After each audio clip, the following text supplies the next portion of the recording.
우리 이 시간 함께 앞뒤 옆 사람 인사 나누시겠습니다. 주님 안에서 사랑하며 축복합니다. 우리 다시 한번 인사 나누시겠습니다. 하나님을 사랑합시다. 나라를 사랑합시다. 교회를 사랑합시다. 당신을 사랑합니다. 네.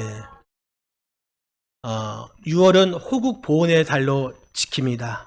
호국 보훈, 나라를 지킨 그 공로에 대해서 보답한다라는 뜻입니다. 이 나라를 목숨을 바쳐서 지킨 분들이 있었기 때문에 오늘날 우리나라가 이만큼 자유를 누릴 수 있는 것이고 또 이렇게 자유롭게 신앙생활을 할 수 있는 것이고 또 이렇게 주일날 나와서 예배를 드릴 수가 있습니다. 또 우리나라가 이만한 경제를 누리고 살아갈 수가 있는 것입니다.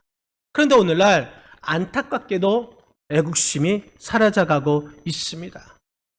애국이란 것은 우리 믿는 사람들의 기본이고 우리 삶의 기본이 바로 애국인 것입니다. 애국, 나라를 사랑하는 것이죠. 지금 우리나라의 현실은 어떻습니까? 우리의 상황은 어떻습니까? 경제적으로도 어려움이 있습니다. 사회적으로 보니까 이제 이 동성애자들이 이 7월 15일부터 31일까지인가요? 퀴어 축제를 다시 열리게 해달라고 말을 합니다. 너무나 답답합니다. 정치적으로 매일 막말과 싸움으로 끊임없이 이어져 혼란을 주고 있습니다. 뉴스를 틀면 여러 가지 사건, 사고들이 자주 일어납니다. 매일 안타까운 그런 일들이 일어나고 있습니다. 우리나라는 1945년 이 광복절 이후에 6.25 전쟁으로 완전한 폐허가 되었습니다. 그런 엄청난 폐허 속에서도 우리나라가 세계 부위, 경제 대국으로 우뚝 섰다는 것입니다. 여러분, 이 가문사의 제목이 아닐 수 없습니다. 우리 아픈 과거가 있지만 우리나라의 역사는 가난과 절망에서 풍요와 희망의 나라로 또한 독재와 불의의 나라에서 정의와 민주주의의 나라로 이렇게 한 걸음씩 내디뎌온 노력과 성공의 장엄한 역사가 바로 우리 대한민국인 것입니다. 이만한 나라가 세계 어디에 있습니까? 특히 우리나라는 이 대중교통이 잘 발달되었습니다. 대중교통을 이용하는데 가장 편한 나라가 대한민국이죠. 목적지에 쉽고 빠르게 갈 수가 있습니다. 폐허가 된 6.25 그 뒤에 세계 9위 경제 대국에 이어서 우리나라가 세계 제2위 청규사 파송 국가라는 사실인 것입니다. 여러분, 그러기에 저와 여러분들은 이 대한민국에 태어난 거 정말 감사하시기를 바랍니다. 그러므로 오늘 말씀을 통해서 나라를 사랑하는 그 마음이 있기를 바랍니다. 오늘 본문에 있는 말씀은 2400년 전에 이 바사, 다시 말해서 지금의 페르시아, 이 바사 궁전에서 어느 날 아닥사스 왕의 술 맡은 관원 느헤미야가 고국의 소식을 듣게 됩니다. 느헤미야서 1장 3절 말씀 우리 같이 한번 읽겠습니다. 1장 3절입니다. 그들이 내게 이르되 사로잡힘을 면하고 남아있는 자들이 그 지방 거기에서 큰 환난을 당하고 능욕을 받으며 예루살렘 성은 허물어지고 성문들은 불탔다 하는지라. 여러분, 느헤미야는 바사 왕국 페르시아의 아닥사스다 왕의 술 맡은 관원이었습니다. 왕의 음식과 또 술을 맡았다는 것은 정말 대단한 지금인 것이죠. 왕을 시해하기 위해서 가장 많이 사용한 것이 음식이었고 술인 것입니다. 그래서 음식과 술을 맡은 관원은 왕이 먹기 전에 반드시 먼저 자신이 그 음식과 술을 먹어봄을 통해서 이 안전성을 점검하는, 그래서 왕으로부터 가장 신뢰가 높은 그 직위가 바로 이 음식과 술 맡은 관원인 것입니다. 느헤미야는 어떤 자입니까? 여러분, 바사 왕국의 민족이 아니었습니다. 느헤미야는 유대 민족인 것이죠. 이스라엘 사람이었습니다. 이방 다른 나라 사람이었고 또 이 바사 왕국으로 종으로 끌려온 자입니다. 종으로 끌려왔음에도 불구하고 술 맡은 관원으로 이만큼 위치에 오를 수 있었던 것은 그의 삶이 매우 정직하였고 충성스러웠다는 것을 우리는 알 수가 있습니다. 그리고 지금 자신은 술 맡은 관원으로서 얼마든지 항상 누리고 또 편안하게 살 수 있었던 사람인 것입니다. 그런데 느헤미야가 이 동족의 아픈 소식에 잠잠히 앉아 있을 수가 없었습니다. 여러분, 하나님께서 여러분에게 사명을 심겨주면은 그 인생은 가만히 있을 수가 없습니다. 꿈틀거리기 시작합니다.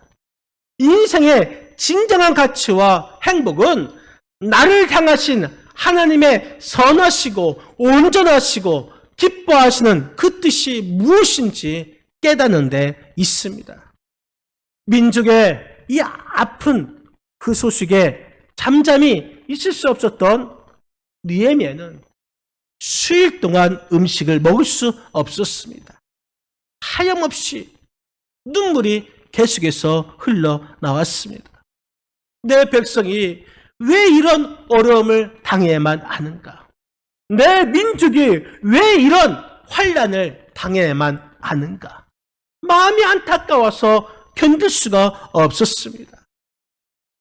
느헤미야는 이 자기 동족의 암울한 소식을 듣고 밤낮 눈물을 흘린 것뿐만 아니라 하나님께 엎드려 기도하기를 시작합니다. 1장 5절 말씀에 보면은 이르되 하늘의 하나님 여호와 크고 두려우신 하나님이요. 크고 두려우신 하나님이요. 여러분, 우리가 기도할 때에 하나님을 아는 만큼 우리가 기도한다면 우리의 기도는 강력해질 수밖에 없는 것입니다. 크고 두려우신 하나님이요. 이 느헤미야는 하나님을 그렇게 불렀습니다. 이렇게 부르니 하나님께서 그 기도를 받아주시는 것이죠. 여러분, 느헤미야는 먼저 하나님 앞에 엎드려 회개와 기도를 드렸습니다. 1장 6절 말씀, 우리 같이 1장 6절을 같이 읽겠습니다. 이제 종이 주의 종들인 이스라엘 자손을 위하여 주야로 기도하오며 우리 이스라엘 자손이 주께 범죄한 죄들을 자복하오니 주는 그를 기울이시며 눈을 여시사 종의 기도를 들어주옵시고 나와 내 아버지의 집이 범죄하여. 여러분, 우리가 하나님 앞에 나아갈 때에 제일 먼저 해야 할 일은 무엇이겠습니까? 하나님 앞에 나아갈 때 자신의 그 삶을 자신이 정결하게 해야 하는 일인 것입니다. 우리의 기도가 하나님 앞에 상달되지 못한 이유가 무엇입니까? 우리의 입술이, 우리의 심령이 더럽기 때문에 우리의 기도가 하나님 앞에 상달되지 못하는 것입니다. 내가 얼마나 열심히 부르짖느냐, 이것도 중요하지만 그보다 먼저 우리가 해야 할 일이 내가 얼마나 진실하게 하나님 앞에 회개하는 마음으로 기도하느냐, 이것이 중요한 것입니다. 오늘 본문의 말씀에 보면 1장 6절에 이스라엘의 자손이 주께 범죄한 자들을 자복하오니, 화면을 띄워주세요. 그리고 나와 내 아버지의 집이 범죄하여 이렇게 하나님 앞에 고백했습니다. 예루살렘이 불타고 또한 회폐된 이유가 바로 하나님께 대한 범죄의 결과 때문에 또 하나님의 말씀, 하나님의 율례, 하나님의 규례를 지켜지 않았기 때문에 예루살렘 성이 허물어지고 또한 성문이 불탄 이유가 된 것입니다. 여러분, 이러한 느헤미야는 먼저 하나님 앞에 회개의 기도를 들었습니다. 그리고 느헤미야는 그 기도가 겸손한 기도를 들었습니다. 느헤미야서 1장 11절 말씀 같이 한번 읽겠습니다. 11절 시작. 주여 구하오노니 귀를 기울이사 종의 기도와 주의 이름을 경외하기를 기뻐하는 종들의 기도를 들으시고 오늘 종이 형통하여 이 사람들 앞에서 은혜를 입게 하옵소서 하였나니 그때에 내가 왕의 술관원이 되었느니라. 아멘. 여러분, 느헤미야가 기도할 때 하나님 빨리 주십시오. 하나님 다 내놓으십시오. 이런 기도를 하지 않았습니다. 종들의 기도를 들으시고 사람들 앞에서 은혜를 입게 하옵소서. 이 겸손의 기도를 들었습니다. 하나님께서는 교만한 자를 물리치시고 겸손한 자에게 은혜를 더하신다 말씀해 주셨습니다. 여러분, 하나님의 사람은 거칠고 교만한 사람과 가까이 할 수 없습니다. 다시 말해서 거칠고 교만한 사람은 주님과 가까이 할 수가 없는 것입니다. 느헤미야가 포로생활, 바벨론의 70년 포로생활 가운데 그가 이스라엘에 귀환하여서 불탄 성전을 바라보면서 무너져 내려버린 그 이스라엘 백성에게서 하나님께서 우리를 새롭게 하심을 통해서 우리가 함께 다시 이 성벽을 재건하자 꿈을 갖고 호소합니다. 그러니까 온 백성들도 일어나 우리와 함께 건축하자 이렇게 말합니다. 온 백성들이 의기투합하여서 이제 성을 쌓기 시작합니다. 이제 성을 쌓아서 한 절반쯤 쌓여져 갈 때에 사마리아 지역의 산발랏이라는 그 사람을 중심으로 해서 그를 추종하는 암몬 사람 도비아가 합세하여 느헤미야와 유대 민족을 조롱하고 협박하고 공격해 옵니다. 그 말씀이 오늘 본문에 있는 말씀이죠. 오늘 본문 1절에서 3절 말씀 아마 우리 같이 다 같이 한번 읽겠습니다. 1절에서 3절입니다. 산발랏이 우리가 성을 건축한 다음을 듣고 크게 분노하여 유다 사람들을 비웃으며 자기 형제들과 사마리아 군대 앞에서 일러 말하되 이 미약한 유다 사람들이 하는 일이 무엇인가? 스스로 경고하게 하려는가? 제사를 드리려 하는가? 하루의 일을 마치려는가? 불탄 돌을 흙무더기에서 다시 일으키려는가 하고 암몬 사람 도비아는 곁에 있다가 이르되 그들이 건축하는 돌 성벽은 여호가 올라가도 곧 무너지리라 하더라. 여러분, 그렇습니다. 산발랏, 도비아, 여러분, 이 사람들이 느헤미야를 공격합니다. 조롱합니다. 하나님의 사람들이 이 세상에서 영향력을 끼치려 할 때에 이 세상 사람들은 그 사람을 조롱합니다. 또한 지도자들을 공격합니다. 산발랏은 조롱과 비난에 아무런 반응이 없는 느헤미야가 또 느헤미야와 유대 민족을 보니까 점차 시위를 높여가면서 이제는 말로 조롱하고 멸시하는 것이 아니라 행동으로 옮기고자 했습니다. 그 말씀이 7절, 8절이죠. 우리 7절, 8절 읽겠습니다. 7절과 8절 말씀 산발락과 도비아와 아라비아 사람들과 암몬 사람들과 아스돗 사람들이 예루살렘 성이 중수되어 그 허물어진 틈이 메꾸어져 간다함을 듣고 심히 분노하여 다 함께 꾀하기를 예루살렘에 가서 치고 그곳을 요란하게 하자 하기로. 여러분, 참 인간이라는 것은 이상합니다. 선한 일을 하자. 그럴 때는 사람들이 함께 모이는 것을 잘 하지 않습니다. 그런데 악한 일을 하자. 그러면 사람들을 결집시키는데 매력이 있는 것 같습니다. 누구 하나 이 사람을 살리자 하는 그 일에는 별로 관심이 없다가도 누구 하나 죽이자 하는 그 일에는 벌떼처럼 몰려오는 것이죠. 왜 그렇습니까?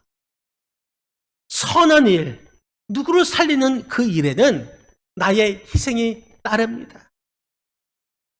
그렇기 때문에 안 하려고 합니다. 하지만 악한 일에는 내가 그곳에 딱 돌 하나만 딱 던지면 그만이기 때문인 것입니다.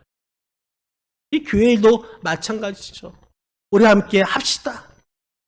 그럼 내가 시간을 내서 와야 하고 또 희생을 해야 합니다. 그런데 예배 폐합시다. 예배 드리지 맙시다. 편하거든요. 코로나에도 주일 예배 오전에 대변 예배 드립시다. 오면 와야 되고 화장도 해야 되고 머리도 감아야 되고 근데 온라인 예배만 드립시다. 그냥 자리에 앉아서 있으면 되거든요. 여러분, 이러한 조롱과 비난 앞에 느헤미야는 어떻게 했습니까? 일일이 대응하지 않고 오히려 하나님께 나아갔습니다. 우리 4절 5절 말씀 4절 5절 같이 읽겠습니다. 우리 하나님이여 들으시옵소서. 우리가 업신여김을 당하나이다. 원하건대 그들이 욕하는 것을 자기들의 머리에 돌리사 노락거리가 되어 이방에 사로잡히게 하시고 주 앞에서 그들의 악을 덮어주지 마시며 그들의 죄를 도말하지 마옵소서.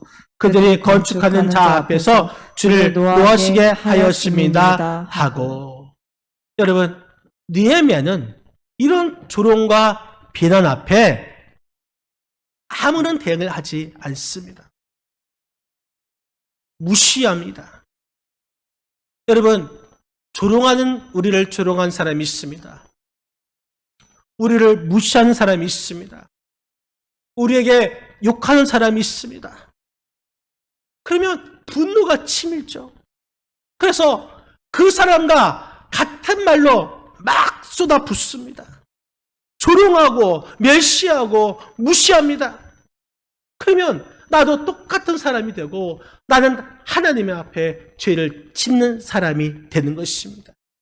그런데 똑같이 말하지 않고 하나님 앞에 자신의 의문을 토하는 것, 정서적으로나 신앙적으로 건강한 행동인 것입니다.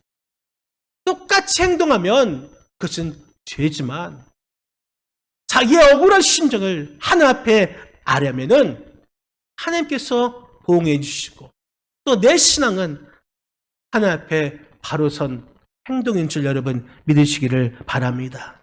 다윗이 시편 28편 1절과 2절 통해서 그가 그렇게 했습니다. 한번 우리 시편 28편 1절 2절 같이 한번 읽겠습니다. 여호와여 내가 주께 부르짖으오니 나의 반석이시오. 내게 귀를 막지 마소서. 주께서 내게 잠잠하시면 내가 무덤에 내려가는 자와 같을까 하나이다. 내가 주의 지성소를 향하여 나의 손을 들고 주께 부르실 때에 나의 간구하는 소리를 들으소서. 내가 주께 부르실 때에 나의 간구하는 소리를 들으소서. 여러분, 바라기는 우리를 또 다윗처럼 또한 느헤미야처럼 억울한 일이 있다 할지라도, 욕을 한다 할지라도, 조롱한다 할지라도 같이 욕하고 같이 억울하게 하게 하고 조롱하는 것이 아니라 하나님 앞에 나와 기도하시기를 바랍니다. 여러분, 느헤미야는 이제 그들의 계획을 알고 있었습니다. 그리고 구체적인 대응 전략을 세웁니다. 여러분, 예수님께서 사람 제자들을 이 세상에 보내시면서 이리 가운데 양을 보낸 것 같다 염려하십니다. 그러면서 이렇게 말합니다. 뱀처럼 지혜롭고 비둘기처럼 순결하라.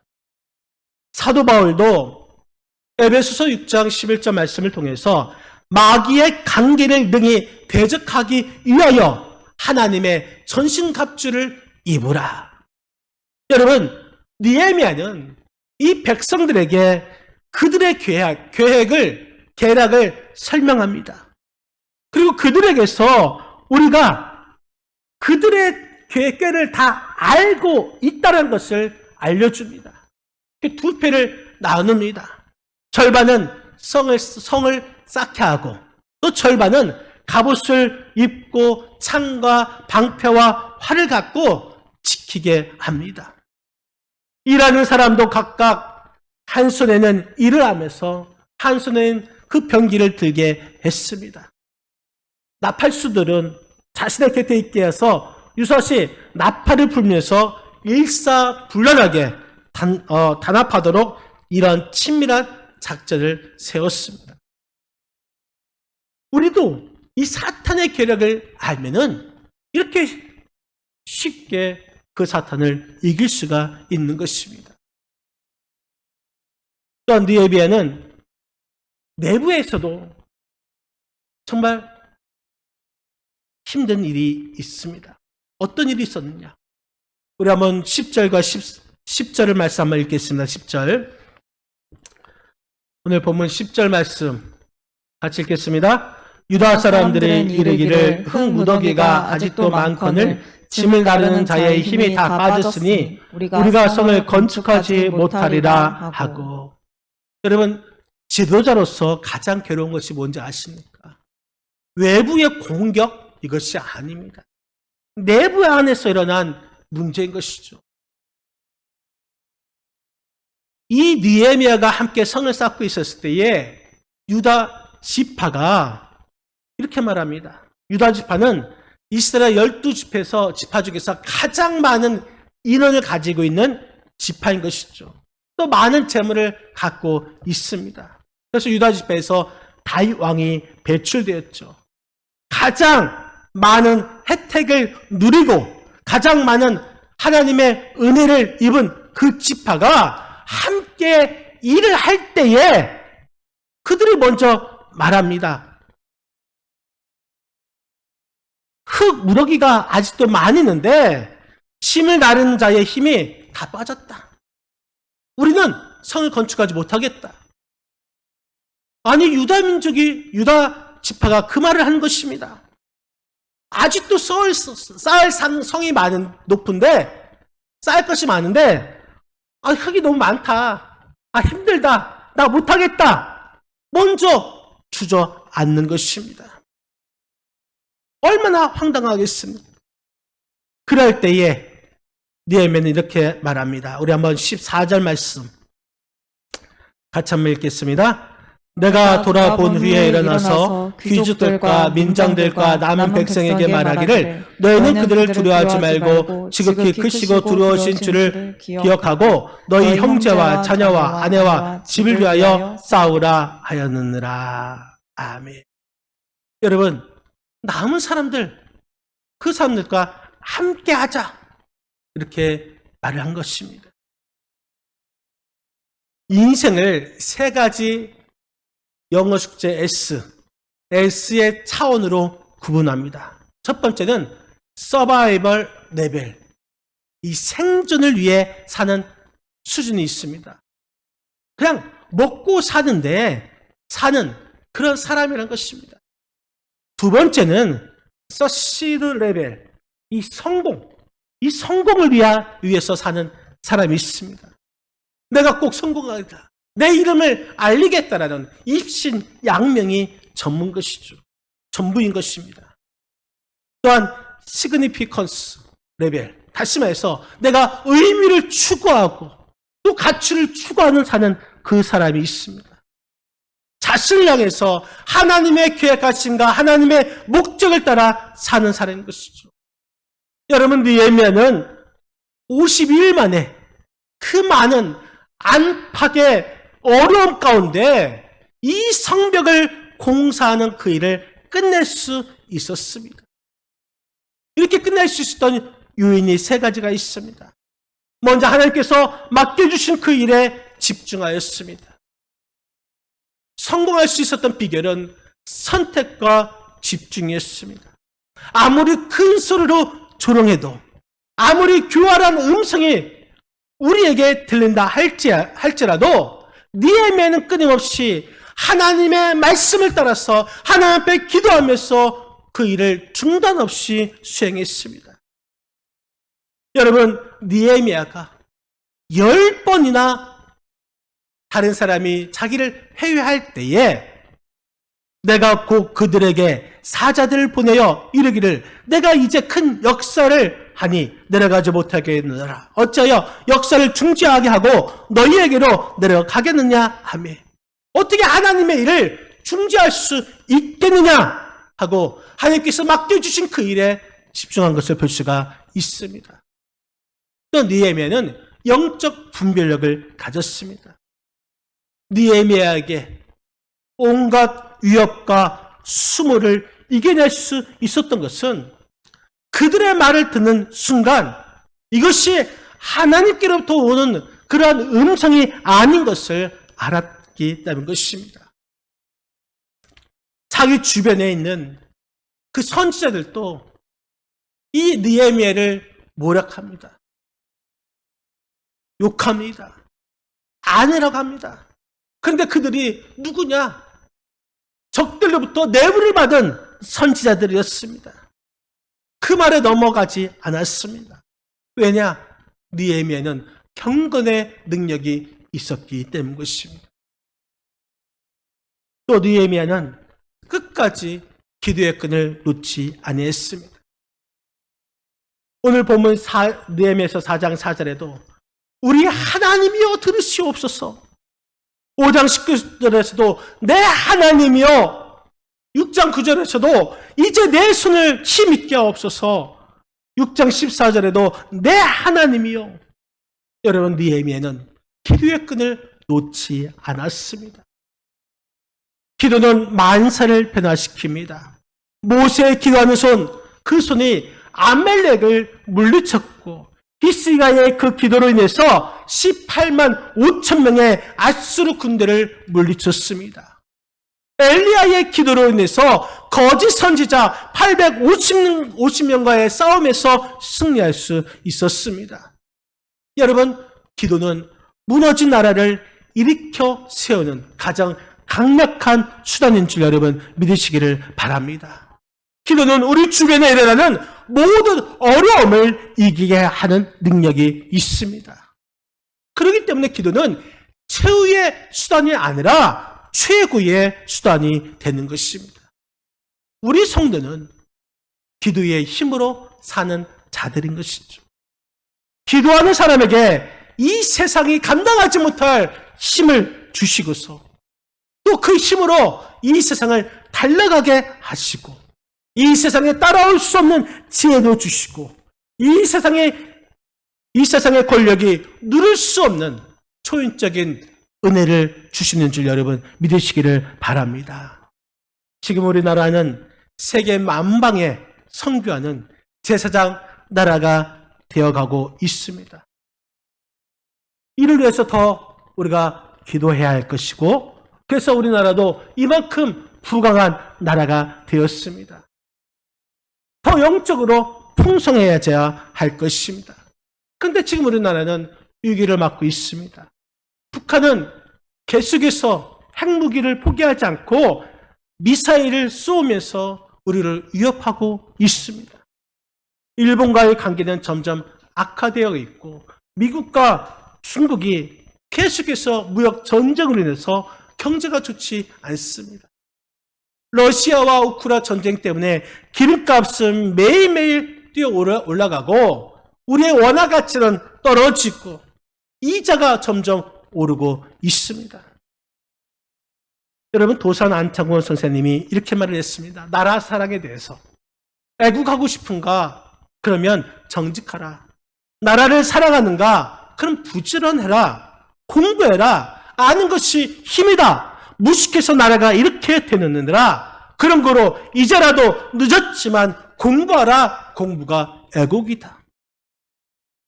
여러분, 오늘날 하나님을 믿는 우리가 나라를 위해서 해야 할 일이 무엇이겠습니까? 그것은 바로 기도인 줄 믿으시기 바랍니다. 하나님의 사람들은 함께 모여 기도해야 할 것입니다. 하나님의 사람은 능력 있는 사람이고, 하나님의 사람은 용기 있는 사람이고, 하나님의 사람은 지혜 있는 사람들일 것입니다. 하나님은 언제나 믿음의 사람들에게 놀라지 말라, 무서워하지 말라, 두려워하지 말라, 내가 너와 함께 하겠다 말씀해 주셨습니다. 이 말씀을 가지고 우리가 나라를 위해서 더 기도할 수 있는 저와 여러분의 삶이 되시기를 주님의 이름으로 간절히 축원드립니다. 기도하시겠습니다. 하나님,